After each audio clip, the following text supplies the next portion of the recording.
Bonjour, bienvenue pour la quotidienne du 22 novembre. Au menu aujourd'hui, présentation d'Aquatic Club, un tout nouveau club de water polo. Qui, quoi, comment, on saura tout dans l'émission.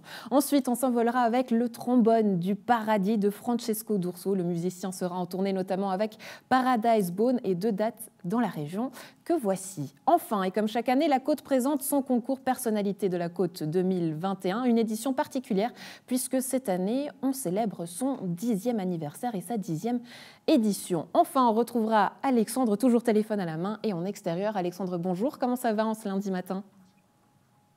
Salut Andrea. Ça va super parce que je suis au contact des animaux. Figure-toi qu'il y a des pigeons acrobates juste à côté de moi. Alors je suis à Gland, je suis à côté du ston de tir et puis on va rencontrer Avni qui est éleveur donc de ces pigeons acrobates que l'on pourra voir ce week-end à Étoile lors de l'exposition des petits animaux. Donc les pigeons en feront partie. On va voir un petit peu ce que ça donne de dresser des pigeons. On se réjouit de te voir à l'œuvre, Alexandre, à tout à l'heure. Ça promet, du haut vol. Je vous le disais en titre, un nouveau club de water-polo est né. Aquatic Club est fondé par 7 membres, anciennement joueurs et membres du CNN. Stéphane Ferrer, bonjour. Bonjour. Merci beaucoup d'être avec nous. Est-ce que c'est une revanche ou pas, très franchement? Non, pas du tout. Premièrement, ça n'a jamais été dans un esprit revanchard. Ça n'a jamais été dans un esprit aussi pour faire concurrence à un club que vous connaissez bien, qui est le Cercle des Nageurs de Nyon. Aujourd'hui, tout simplement, il y a un groupe water-polo et notamment d'adultes qui ont démissionné et qui souhaiteraient jouer au water-polo et reprendre le championnat très rapidement. Alors Cédric Torres, vous êtes évidemment aussi fondateur de ce club-là. Aujourd'hui, qu'est-ce qui compose le club? Principalement les anciens joueurs du CNN et tous ceux qui ont envie de continuer à jouer ou de commencer. Ce sera aussi pour accueillir des nouveaux joueurs. Aujourd'hui, quel sera l'objectif du club? Jouer. on veut jouer. Et surtout, on aimerait pérenniser le travail qui a été commencé au sein d'un autre club, le CNN, mais qui a été fait par les fondateurs du nouveau club. Et puis, c'est de continuer à les accompagner et de les emmener encore sur les routes ou sur les piscines plutôt du water polo suisse. Justement, quelle piscine? Est-ce qu'on parle encore d'un club nyonnais ou pas du tout, Stéphane Ferrer? Écoutez, ça fait plus de 20 ans que nous jouons à Nyon. Notre passion et notre cœur est à Nyon. Après, bien évidemment, il y a le point sur les infrastructures pour nous accueillir, pour nous entraîner. Aujourd'hui, le Cercle des Nageurs de Nyon n'a plus de joueurs adultes donc, qui peuvent s'entraîner et jouer en Ligue nationale. Donc j'ose espérer que la ville de Nyon, comme le Cercle des Nageurs de Nyon, pourront nous laisser cette infrastructure pour aller jouer. Néanmoins, nous avons plusieurs communes avoisinantes qui aujourd'hui n'attendent que ça, c'est-à-dire que Aquatic Club puisse être intégré au sein de leur piscine pour avoir un club de water polo et permettre de jouer à ces adultes, donc en Ligue nationale ou dans les ligues régionales, mais également avec les enfants et les jeunes joueurs de water polo que nous avons accompagnés ces 20 dernières années pour avoir cette école de water polo, qu'elle soit à Nyon ou sur une commune avoisinante. Ouais, aujourd'hui, justement, par rapport aux membres, est-ce qu'il y a déjà une tendance qui se dessine, plutôt des joueurs professionnels, plutôt des élèves, ou comment est-ce que vous voyez la chose? Alors aujourd'hui, vous avez, le disait tout à l'heure Cédric, tout le groupe adulte a démissionné.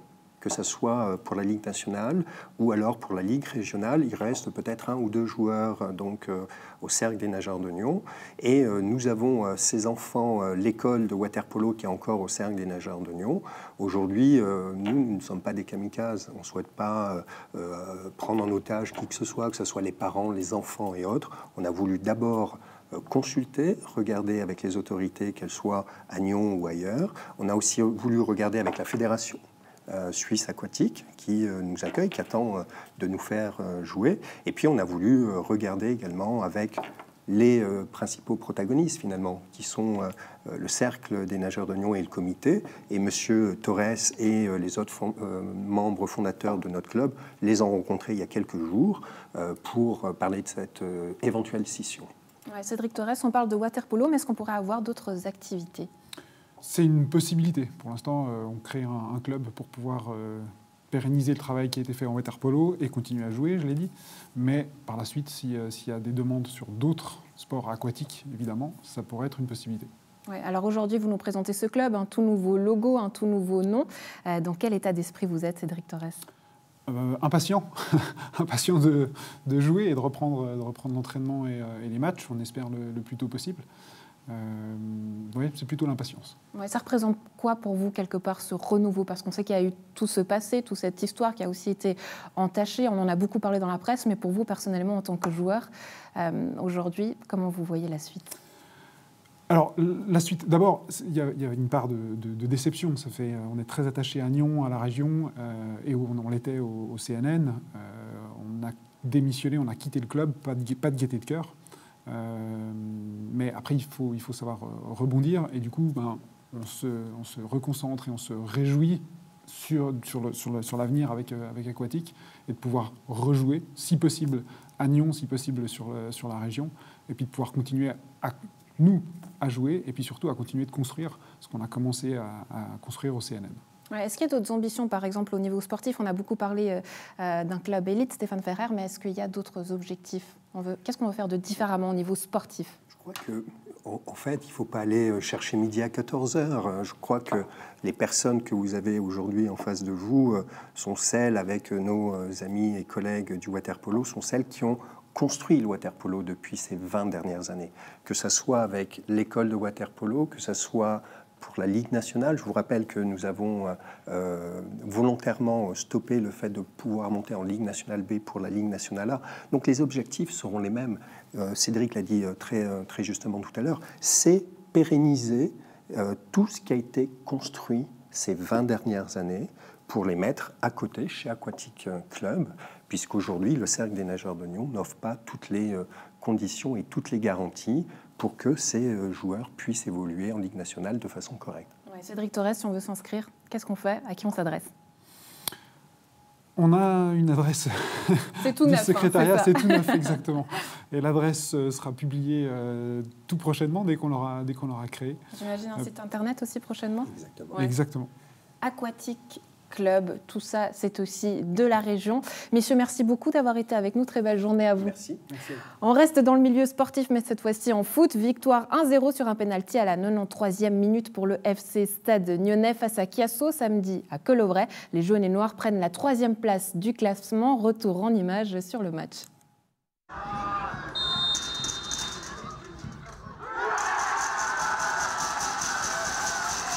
1-0 pour le Stade Nyonnais aujourd'hui contre Chiasso qui était 3e, Stade Nyonnais 4e, ce qui veut dire que le Stade Nyonnais dépasse Chiasso maintenant au classement. Vous êtes 3e, 1-0 avec un penalty à la dernière minute. Quel est votre sentiment ? Alors il y a un petit peu d'émotion, ça c'est clair, mais voilà, on n'a rien lâché. On n'a rien lâché, on a peu d'occasions contre nous. Défensivement, on a bien défendu, le bloc a toujours été compact, on a peu laissé d'espace. On avait quelques bons coups à jouer, on voyait qu'on poussait. Et je suis vraiment fier pour mes joueurs parce qu'on ressort avec les 3 points.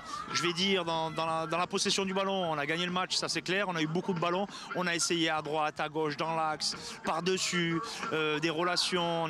On a rien lâché et puis je vois qu'on progresse aussi parce que l'autre fois, Rapperswil, on gagne 1-0. C'était un match fermé aussi, on arrive à tenir et puis on tient. Là, on est allé la chercher avec les tripes. C'était ce qui était demandé après, on va dire, une petite défaillance à IB sur un synthétique, mais je suis fier de mes joueurs ce soir. Honnêtement, un penalty comme ça à la dernière minute, est-ce qu'on pouvait imaginer un tel scénario pour remporter ce match ? On ne pouvait pas imaginer un tel scénario, mais c'est le scénario parfait, disons, avec tout ce qu'on a dépensé sur le terrain.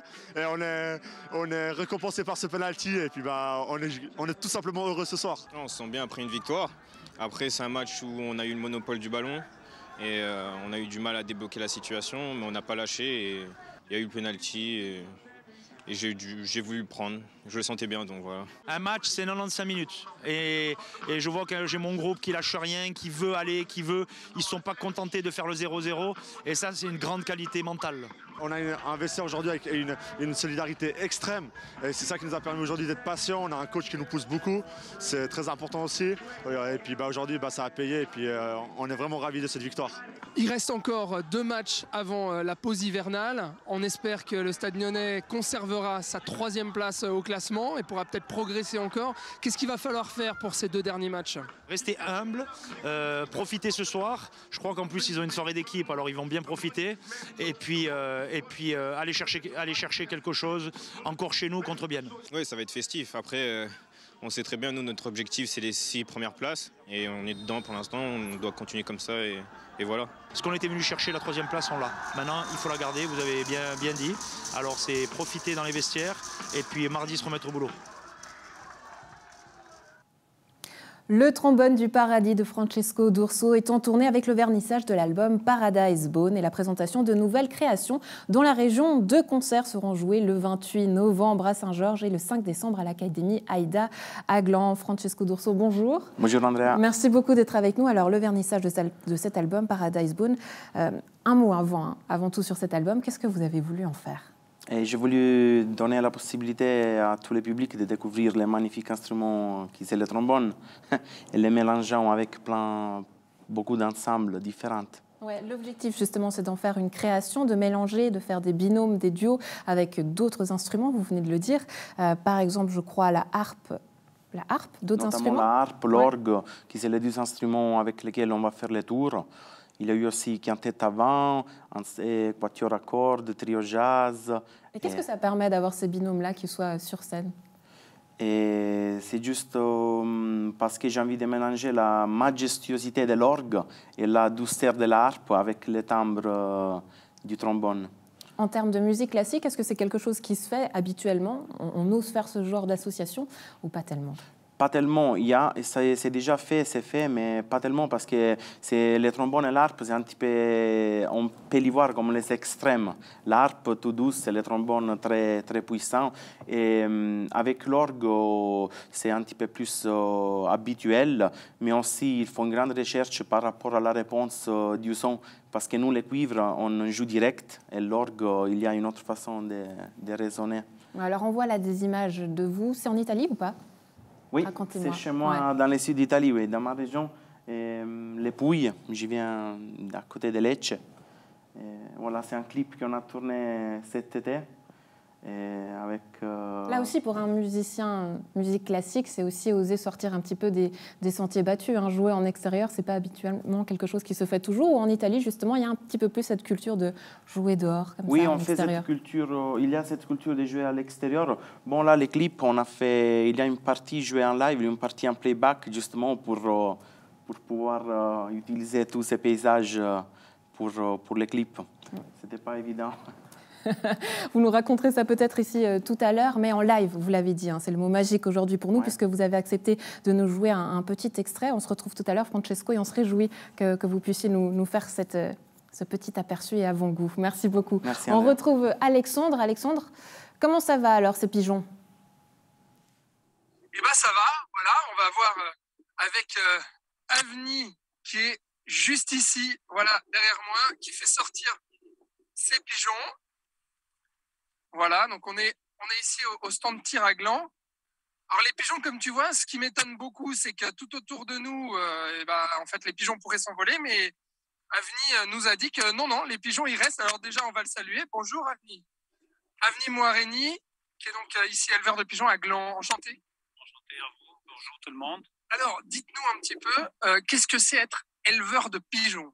Écoutez, d'être éleveur de pigeons, il faut être vraiment fidèle aux petits animaux.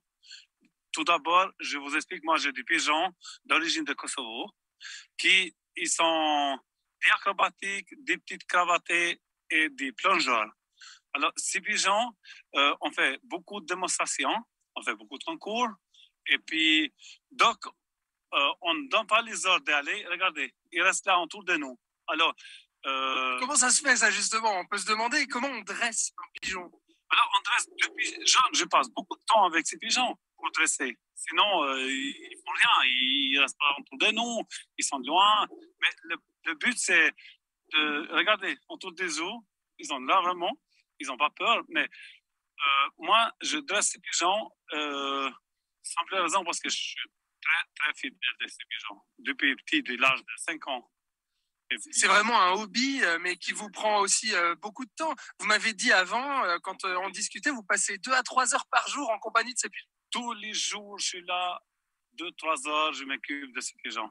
Et puis, quand la période d'entraîner, depuis le mois de mars jusqu'au mois de novembre, quand il fait beau, on les entraîne tous les jours.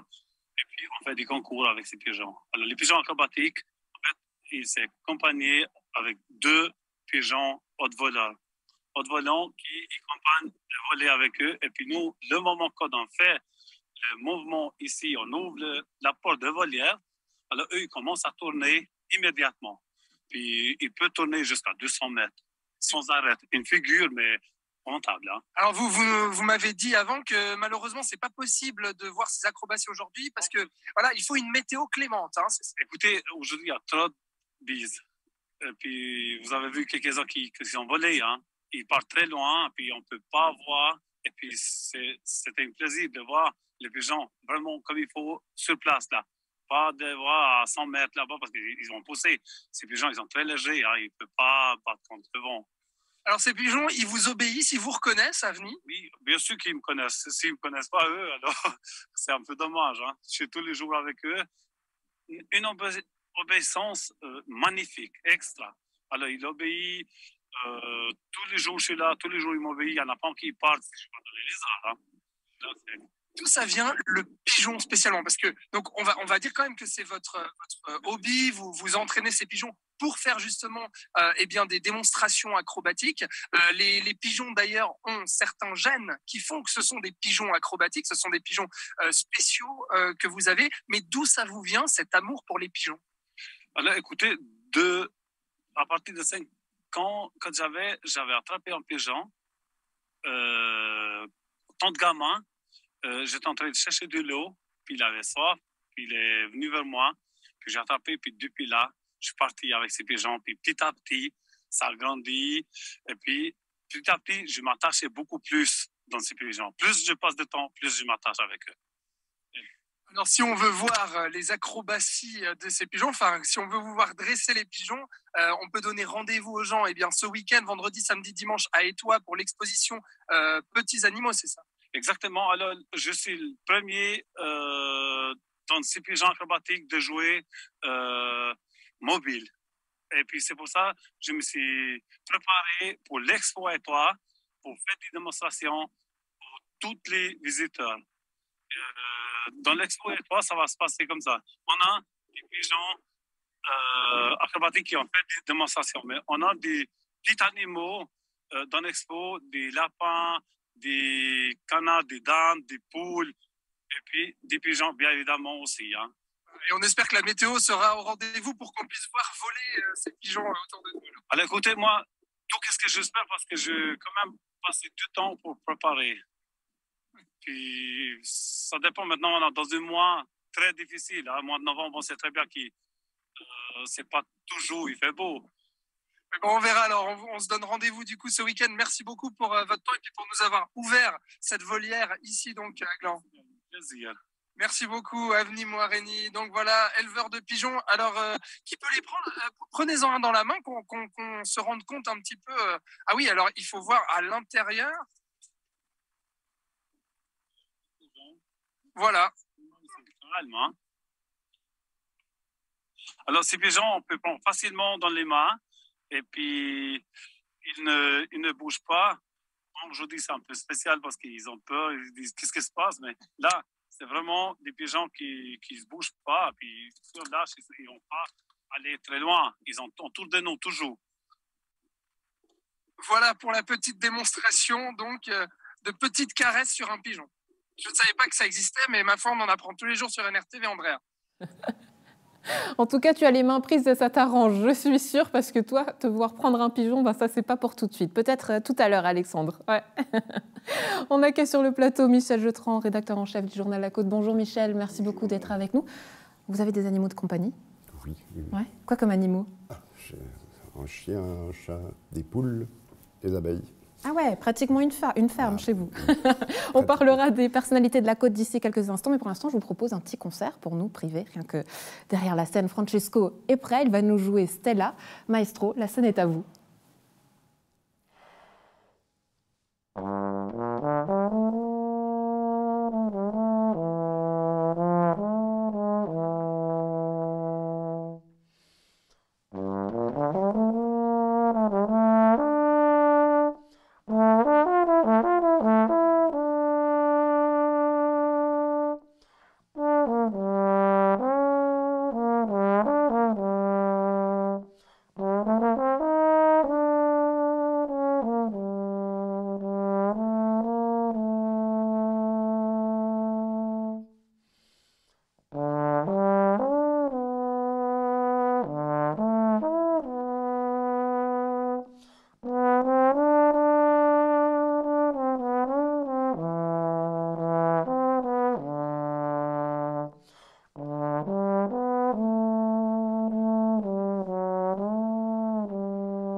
Merci beaucoup. Je vous en prie, venez seulement à table avec nous. Merci beaucoup. Prenez le trombone avec. On ne va pas vous laisser partir sans. Stella, un morceau qui est particulier pour vous. Je crois qu'il a une signification particulière. Vous le jouez à chaque concert. Pourquoi ? Oui, parce qu'il a été écrit pour la naissance de ma fille par Antonello Mastro Silvestri. Et voilà, je le joue à chaque concert. Du coup, c'est un petit peu la ligne conductrice de mes concerts. Ça me porte chance. Ouais. C'est une berceuse qui raconte l'histoire, c'est le papa qui raconte son histoire à sa fille avant d'aller faire dodo. Ouais. Est-ce que la musique, chez vous, dans la famille, c'est aussi une histoire de famille, justement ? Oui, j'ai mon frère qui est trompettiste, il est trompette solo dans un orchestre en Italie et on a grandi avec ça. Par contre, on a commencé nous dans la famille. Et nos parents, ils n'étaient pas musiciens, mais après, ça nous a vraiment beaucoup influencé. On vit pour ça depuis quand on a 10 ans environ. Ouais. Et le trombone, c'est vrai qu'on n'en a pas parlé, mais pourquoi avoir choisi cet instrument-là ? Alors, c'est une longue histoire. J'y fais très court, mais j'avais essayé le piano, ça n'avait pas marché. Après, le saxophone, ça n'avait pas marché. Et je suis allé de nouveau au même prof il a pris un trombone. C'était même pas un trombone, c'était un vieux baryton. C'est, on peut dire, un cousin du trombone. Il m'a donné, je crois, pour se débarrasser de moi, pour ne plus me voir, mais c'était l'amour. Et j'ai travaillé depuis. C'était l'amour à première vue. Ouais, l'amour à la première vue, ça, c'est le romantisme d'un Italien. Mais c'est vrai qu'on dit souvent que le trombone, c'est un peu comme une femme. Est-ce que c'est vrai, oui. Francesco ? Moi, en plus, c'est une expression. J'ai dit la musique, pas le trombone, mais la musique, je ne sais pas, j'ai dit tout le temps cette expression que la musique, c'est comme une femme. Pourquoi ? Parce qu'on a, comme avec les femmes, il y a des hauts et des bas. Il faut entretenir un bon rapport et il faut être romantique, doux et tout ce qui va avec. Ouais, Michel Jotron, est-ce que c'est une bonne analyse, ça ? Est-ce que c'est dit poétiquement bien, oui, en tant que journaliste ? Est-ce que la plume y est ? Oui, alors parfaitement dans son romantisme. Francesco D'Urso à voir donc sur scène le 28 novembre à Saint-Georges et puis le 5 décembre à l'Académie Aïda Aglan. Merci beaucoup d'avoir été avec nous. Très belle journée à vous. Merci beaucoup. Jusqu'au 13 décembre, La Côte vous invite à voter pour la personnalité de La Côte 2021. Comme chaque année, la rédaction a sélectionné pour vous les personnes qui ont fait l'actualité au cours des 12 derniers mois. On en parle donc avec vous, Michel Jotran. Merci d'être là, de nous présenter ces personnalités. Avant d'en parler, comment va La Côte, de manière générale ? La Côte, comme toute la presse, est toujours un peu chahutée, mais en l'occurrence, non, ça va bien.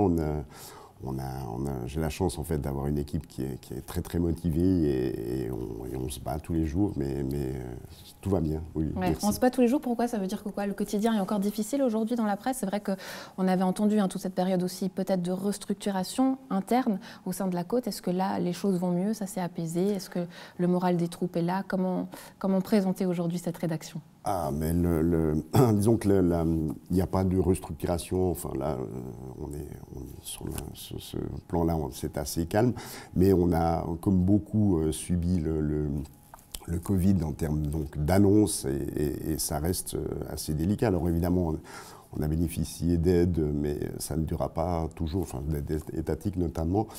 Donc évidemment, c'est toujours un peu délicat, mais heureusement l'équipe est là et nous on y croit Ouais. Et de l'actu, il y en a justement, ces personnalités en sont la preuve justement. J'ai l'impression que cette année, la palette s'est un petit peu élargie. Est-ce que vous aviez eu aussi ce sentiment-là quand vous avez choisi ces personnalités ? Alors, non, disons que pour nous, ce qui est évident. Alors, l'année passée, vu que l'actu avait vraiment été réduite, on avait décidé de proposer que 10 candidatures. On revient à notre principe de 12.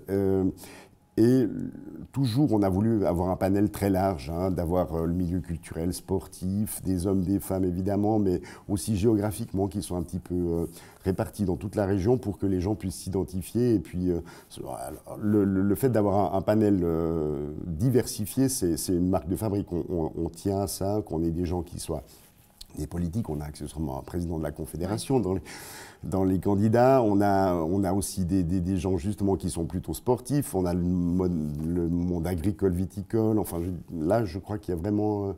On touche à tous les domaines. Absolument. Une parité parfaite entre hommes et femmes. Est-ce qu'aujourd'hui, on est obligé de faire de la sorte ? Alors, honnêtement, la parité parfaite, c'est un hasard. On essaye, nous, évidemment, d'avoir autant d'hommes que femmes. On y est arrivé. Il faut dire qu'on vote au sein de la rédaction. Hein. Chacun, on avait une trentaine de candidats potentiels et chacun vote. Et il se trouve que c'est le résultat du vote. Ça tombe bien, il y a une parité. Et ces votes, parce que j'imagine, quand on débat d'un sujet dans les rédactions, c'est toujours très animé. Hein. Souvent, il peut y avoir des cris, des pleurs. Bon, j'exagère, je fais un peu le drame. Mais justement, est-ce que ces personnalités-là, c'était quelque part une évidence ou il a fallu argumenter? Comment ça s'est fait, ces choix-là? C'est jamais une évidence. Non, mais chacun, en fait, présente ses candidats. Alors, généralement, c'est aussi parce qu'il a écrit sur l'un ou l'autre, ou bien c'est des personnalités qui ont fait l'actu et qui, tout d'un coup, deviennent naturellement dans la liste. Mais après, c'est vrai qu'on discute, on fait un espèce de brainstorming, et puis après, on revient avec une liste un peu plus courte. Et puis, c'est vrai vous le faites comme ça, de manière très cérémoniale, avec un tapis rouge, comme les Oscars, ou pas du tout? C'est quand même... Vous parlez de notre... La séance où vous décidez non, des pas du tout. personnalités. Non, c'est très informel. Surtout qu'en plus, tout le monde n'est pas forcément là. Donc après, les gens inscrivent leur candidat dans une liste en expliquant pourquoi ils aimeraient qu'on vote, qu'on le choisisse. Et après, ça se défend autour dans un briefing, mais alors sans cri, sans larmes, je promets. Mais avec des arguments, mais ça, c'est plutôt bénéfique. On a parlé de cette édition qui est un peu particulière, hein, personnalité de la décennie, puisque cette année, vous célébrez aussi les 10 ans. Là, justement, je crois qu'il y aura un concours un petit peu particulier à partir du 15 décembre, c'est ça? Oui. Alors, d'habitude, on fait notre personnalité de l'année en 2 tours, hein, avec... jusqu'à fin décembre, on sélectionne 5 finalistes qui seront départagés au début de l'année suivante, tandis que là, on va faire qu'un seul tour pour la personnalité.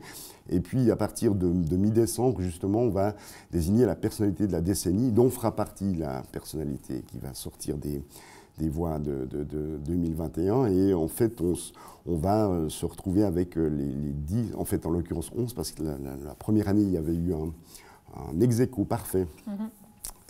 Et donc, on va se retrouver avec 11 candidats pour déterminer qui est la personnalité de la décennie. On va, dès la mi-décembre, on va refaire des portraits pour rappeler aux gens qui ont été ces 11 personnalités précédentes, et notamment pour certains d'aller voir ce qu'ils sont devenus, puisque ça fait souvent quelques années qu'on n'en a pas forcément reparlé. Alors, pour voter, tout simplement, alors c'est vrai que dans le journal, est-ce que sur le site internet aussi, on peut avoir accès à ces personnalités-là? Comment est-ce qu'on fait, les aspects très pratiques? Alors, il y a un bulletin, enfin, il y a une marche à suivre dans le journal qu'on peut trouver aussi sur internet. C'est un petit peu compliqué en ce moment parce que demain, on change tous nos sites internet. Donc, un nouveau site internet pour la Côte. Exactement, c'est le Scoop. On l'annonce aujourd'hui en Scoop, voilà. Voyez. Oui, alors, c'est tout le groupe ESH Média dont on fait partie, donc aussi le Nouvelliste et Arc Info. Demain, on a un basculement, oui, avec plein de nouveautés, notamment de la possibilité de personnaliser sa lecture de notre site internet. C'est vraiment, ça a été élaboré. C'est assez professionnel. Donc, et donc, on pourra retrouver ces personnalités aussi sur le site internet, absolument, dans le journal. Et on peut voter via internet. Il y a toute une procédure qui est relativement simple, mais qui méritera d'être mise un peu en évidence, notamment demain. Ouais. Michel Jeutran, merci beaucoup de nous avoir apporté ces personnalités et surtout cette nouveau site internet pour la Côte. Vous connaissiez ce dresseur de pigeons à Gland? Oui, en fait, on avait fait son portrait il y a quelques années et je l'ai vu récemment aussi dans d'autres publications, effectivement. Ouais, ambitieux quand même, hein, pour un stand de pigeons, d'être à côté d'un stand de tir, c'est pas rien. Oui, non, on retrouve Alexandre justement. Alors, ah bah tiens, je connais cet endroit, Alexandre. Est-ce que tu devines où je suis, Andrea? Voilà, je suis avec Avni et avec des pigeons. Et nous sommes donc effectivement dans les locaux d'NRTV. Et donc, du coup, je te fais cette petite surprise de venir te rendre Mais c'est fou. En plateau avec donc Avni et ses pigeons. Donc, il n'était pas possible de faire voler les pigeons, mais on va les faire voler en plateau. Donc, je te propose on prenne le micro de Francesco. Voilà. Ah, mais tu as déjà un micro, Alexandre? Mais c'est magnifique. Voilà, Avni. Bonjour, bienvenue. Ici, à côté d'Andrea. Bonjour. Bonjour. Et puis voilà, magnifique. Donc, est-ce qu'on peut avoir une petite démo? J'ose les prendre, Avni? Voilà. Oh. Celui-là, il est plus calme. Celui-là, il est plus calme. Michel qui s'angoisse, qui dit oh là là, oh là là. Je peux le lâcher. Oh là. Eh ben, tiens, il faut leur donner, faut les dresser à venir, parce qu'il n'y a que vous qui sachiez faire ça ici. Hein. Écoutez, j'ai déjà dressé, mais ils ne sont jamais venus sur un plateau pour faire une démo. C'est ça, magnifique. Bon, Alexandre, où est-ce qu'on pourra retrouver Avni?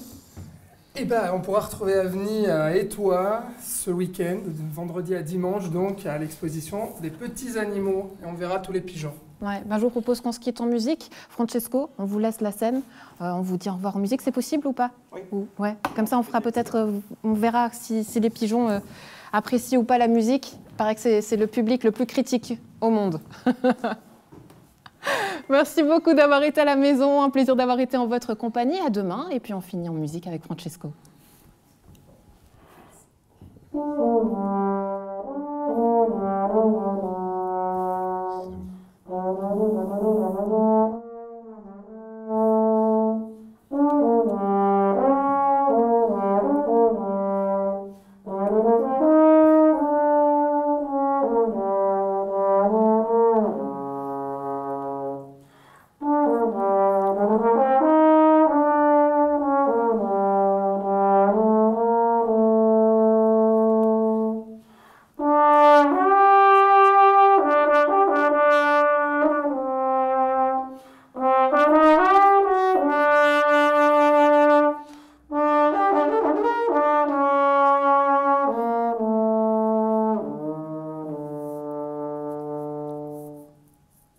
Bravo, merci.